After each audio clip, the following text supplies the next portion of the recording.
सुनने वाली तमाम समातों को अस्सलाम वालेकुम। आप देख रहे हैं प्रोग्राम आज कल और मैं हूं आपका मेज़बान गफ़ार अंजुम खान। नाज़रीन, मौत एक अटल हकीकत है जिससे कोई शख्स इनकार नहीं कर सकता और मुसलमान होने के नाते मौत के बाद हम सब ने अपनी आखिरी आरामगाह कब्रिस्तान में जाना है। आज हमारा मौजू है कब्रिस्तान के तक़द्दुस और कब्रों का जो एहतराम है वो क्या है।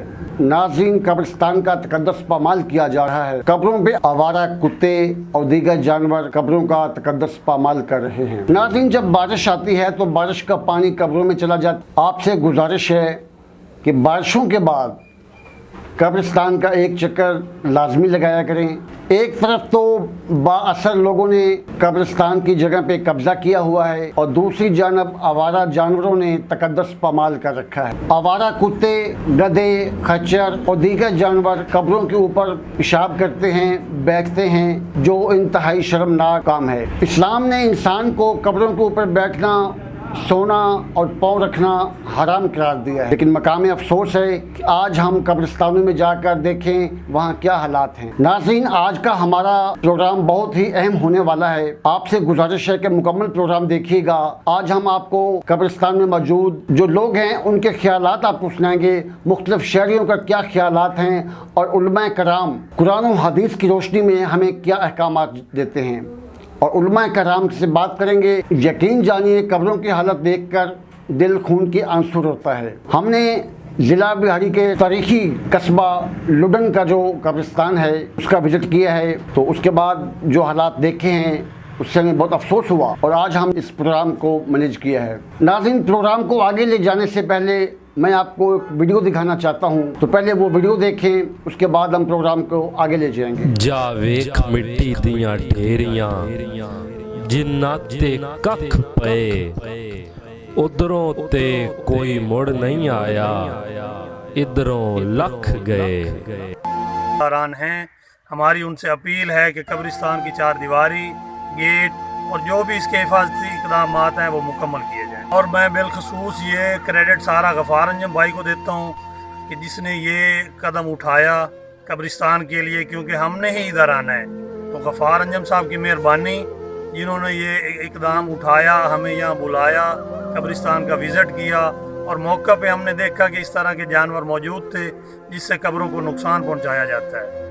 तो फिर हम शुक्रिया अदा करते हैं गफ़ार अंजुम भाई का कि उन्होंने ये कदम उठाया और हम इंशाल्लाह आपके साथ हैं। जी बिल्कुल, ये एक बहुत ही अहम इशू है जिस पर आजकल अंजुम खान की टीम ने एक्शन लिया है, जिस पर वर्क कर रहे हैं, जो अब इस पर एक्शन ले रहे हैं। देखें, कब्रिस्तान की जो तक़द्दुस है, जो इसके हवाले से जो इसके आदाब हैं, हमें तो ये हुक्म है कि कब्रिस्तान में जूता पहन कर भी ना जाओ और कब्र के ऊपर किसी इंसान का पाँव भी नहीं आना चाहिए जो अशरफुल मखलूक़ात है। तो फिर जानवर तो बहुत दूर की बात हो गए। ज़िला इंतज़ामिया को चाहिए कि इस बारे में फ़ौरी इक़दाम करें।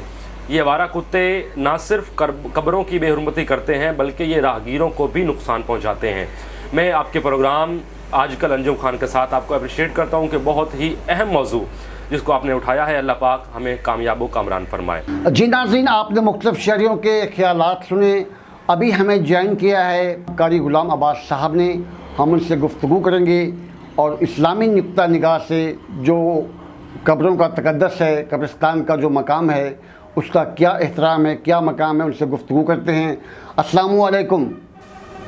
जी वालेकुम अस्सलाम। बहुत शुक्रिया कारी साहब, आपने हमें वक्त दिया।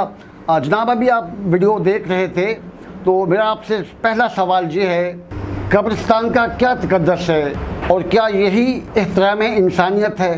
बिस्मिल्लाहिर्रहमानिर्रहीम। मोहतरम भाई अब्दुल गफ़ार अंजुम साहब, आपका बहुत शुक्रिया, आपने हमें मौका दिया चंद मारूज़ात पेश करने का। कब्रिस्तान के हवाले से मेरा पैगाम ये है, अभी जो मैंने वीडियो देखी है इंतहाई कल्बी दुख हुआ है मुझे। जो हालात नज़र आ रहे थे, हालांकि नबी रहमत सल्लल्लाहु ताला अलैहि वसल्लम की शरीयत में जो एहतराम इंसानियत है या एहतराम कब्रिस्तान है, नबी रहमत अलैहिस्सलाम ने तो यहाँ तक फरमाया है कि कब्रिस्तान में जूते के साथ भी ना जाओ।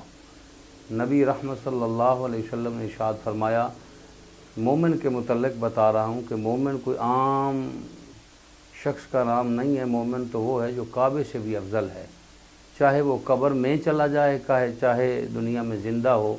مومن کی بڑی شان ہے. اب جو صاف ظاہر ہے، اب جو حالات میں نے دیکھے ہیں قبرستان کے، کافی قبریں خستہ ہیں جس میں کفن نظر آ رہے ہیں، یہ انتہائی دکھ کی بات ہے. لڈن کی انتظامیہ سے بلکہ میں یہی درخواست کروں گا کہ یہ میرا انتہائی دل دکھا ہے، تکلیف ہوئی ہے مجھے، تو مہربانی فرما کر نبی رحمت علیہ السلام نے تو انسانیت کے متعلق یہ بھی کہا ہے کہ ایک مرتبہ سرکار تشریف فرما تھے تو ایک شخص کی میت آ رہی تھی سامنے. حضور اپنی مسند مبارک سے کھڑے ہوئے تو صحابہ کرام نے میت کے گزر جانے کے بعد سوال کیا، یا رسول اللہ صلی اللہ علیہ وسلم یہ تو ایک میت ہے، ایک مردہ ہے.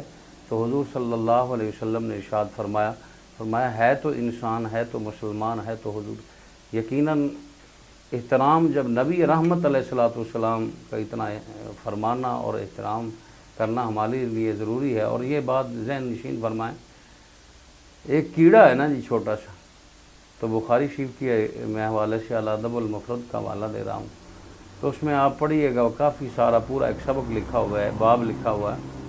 تو جو اسلام کیڑے پر پاؤں رکھنے کے لیے یہ حکم دیتا ہے کہ خبردار کیڑے پر بھی پاؤں نہ رکھو، تو وہ انسانیت کے ساتھ یہ جو سلوک ہو رہا ہے، تو قبرستان پہ کتوں کا پھرنا، گدھوں کا پھرنا، جانوروں کا پھرنا اور خستہ قبریں ہونا، یہ انتہائی کمزوری کی علامت ہے اور ایمان کی کمزوری کی علامت ہے. جن لوگوں کے عزیز و اقارب وہاں پہ دفن ہیں، آپ ان کے ورثہ کو کیا پیغام دینا چاہیں گے؟ یقیناً ان کی جانے کے بعد ان کی دولت کے اگر وارث ہیں تو کم از کم انہیں قبر کا بھی وارث ہونا چاہیے. انہیں کم از کم اتنا تو خیال کر لینا، جس نے ساری زندگی آپ کے لیے گزاری ہے تو آپ کم از کم اس کی ایک قبر بھی ٹھیک نہیں کر سکتے. یہ تو حق بنتا ہے. بس یہی میرا پیغام ہے. جی بہت شکریہ قاری صاحب، آپ نے ہمارے پروگرام کے لیے وقت نکالا، ہم آپ کے مشکور ہیں، آپ کا بہت بہت شکریہ. ناظرین، یہی صورتحال پورے پنجاب میں ہے کہ با اثر لوگوں اور لینڈ مافیا نے قبرستان پہ قبضہ جما رکھا ہے. قبرستانوں میں دو طریقوں سے قبضہ کیا جاتا ہے. پہلا طریقہ جو ہے وہ ہے بیرونی قبضہ، جو عام ہم دیکھتے ہیں قبرستان کی اراضی پہ لوگ مکانات، دکانیں اور کاشت وغیرہ کر کے قبضہ کر لیتے ہیں. اور دوسرا اندرونی طریقہ ہے، وہ یہ ہے کہ قبرستان کے اندر جہاں پہ کوئی میت دفن نہیں ہوتی وہاں پہ مٹی ڈال کے جیلی قبریں بنا دی جاتی ہیں اور اس جگہ کو اپنے قبضے میں لے لیا جاتا ہے. یا قبرستان کے اندر 10 مرلے کی جگہ پہ 4 دیواری بنا دی جاتی ہے جس کے اندر فقط 1 یا 2 قبریں ہوتی ہیں، باقی جگہ کو اپنے قبضہ میں لینے کے لیے وہاں 4 دیواری بنا دی جاتی ہے، جو کہ انتہائی شرمناک ہے. بات کی جائے جنوبی پنجاب کے شہر لڈن کی تو یہ تاریخی اور قدیمی قبرستان ہے جس میں تحریک پاکستان کے قائد اعظم کے ساتھیوں کی قبریں بھی موجود ہیں. نامور سیاستدان، عالم دین اور بااثر جگیرداروں کی قبریں بھی اسی قبرستان میں موجود ہیں. مقام افسوس ہے کہ اس کی 4 دیواری نامکمل ہے، دروازے تک نہیں ہیں. میری گزارش ہے ڈی سی او اور ضلعی انتظامیہ سے، MNA صاحبان، MPA صاحبان اور مقامی سر لوگوں کو بھی اس میں حصہ ملانا چاہیے. ذرائع کے مطابق پتہ چلا ہے کہ مقامی MPA اعجاز سلطان بندیشہ نے 50 لاکھ روپے کی گرانٹ دی ہے جس سے جنازہ گاہ اور قبرستان کی دیکھ بھال کا کام ہونا ہے. مجھے امید ہے اگر ٹھیکیدار نے نیک نیتی سے اس پہ کام کیا اور اس کو یاد ہوا کہ میں نے بھی موت کا ذائقہ چکھنا ہے اور اس نے اپنی قبر کو یاد رکھا تو یقیناً اس سے کافی اچھے اقدامات ہو سکتے. ناظرین، پروگرام کا وقت ختم ہونا چاہتا ہے. آپ نے ہمارے کمنٹ باکس میں ہمیں بتانا ہے کہ آپ کو ہمارا یہ آج کا پروگرام کیسا لگا. آپ کے کمنٹ ہمارے لیے حوصلہ افزائی کا کام کریں گے. اگر آپ نے کمنٹ کیا، شیئر کیا، لائک کیا تو یقیناً ہم آئندہ بھی آپ کے لیے اچھے پروگرام اور علاقائی مسائل کو اجاگر کرنے کے لیے کوشاں ہوں گے.